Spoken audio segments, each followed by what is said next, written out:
lift off.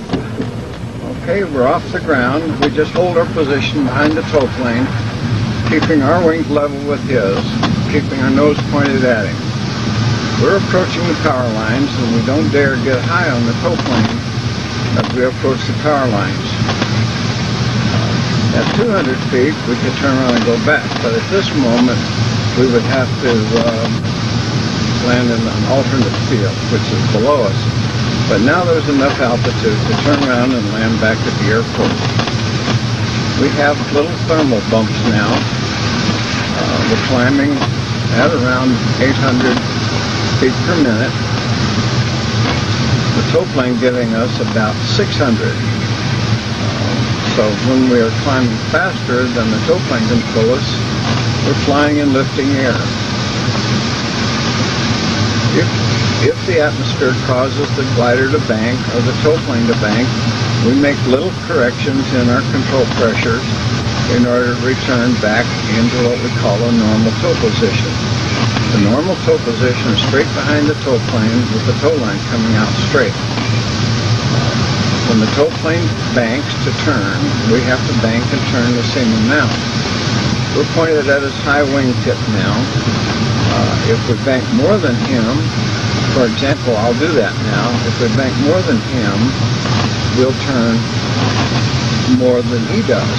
So we'll be out of position. To get back in position, we just put our wings level with his and a little bit of rudder to slide in position.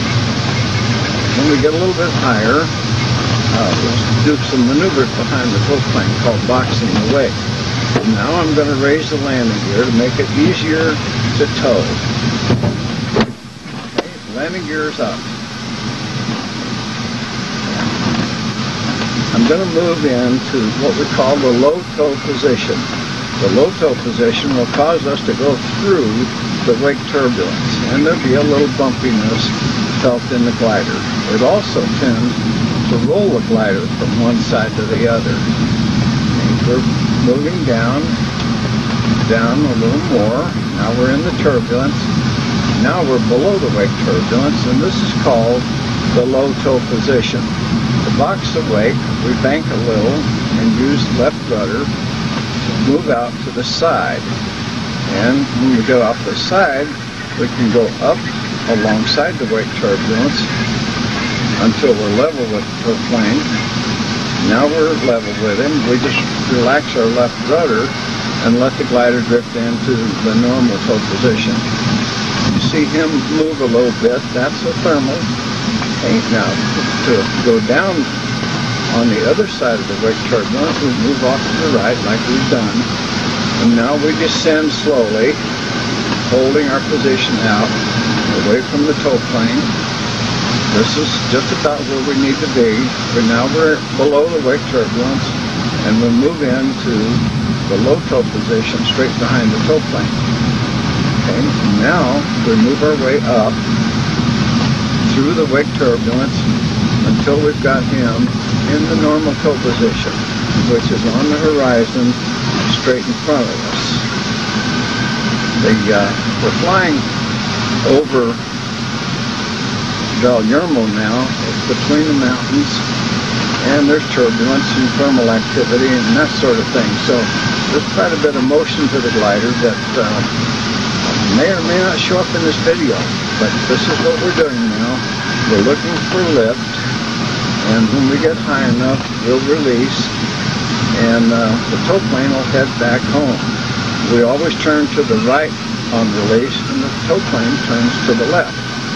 That's the separation technique.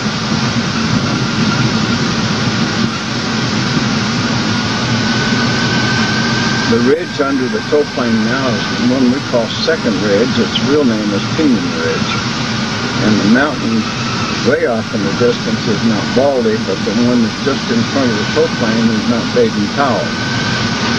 This is where we go for cross-country soaring. We like to get over here to get a high start and gain a lot of altitude.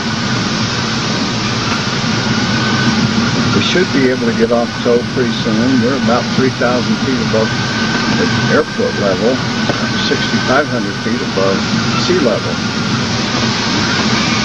When the rate of climb goes up strongly, stronger than it is now, which you may not see on the instrument panel here. But when it goes up strongly, we will release and climb without the tow plane, hopefully.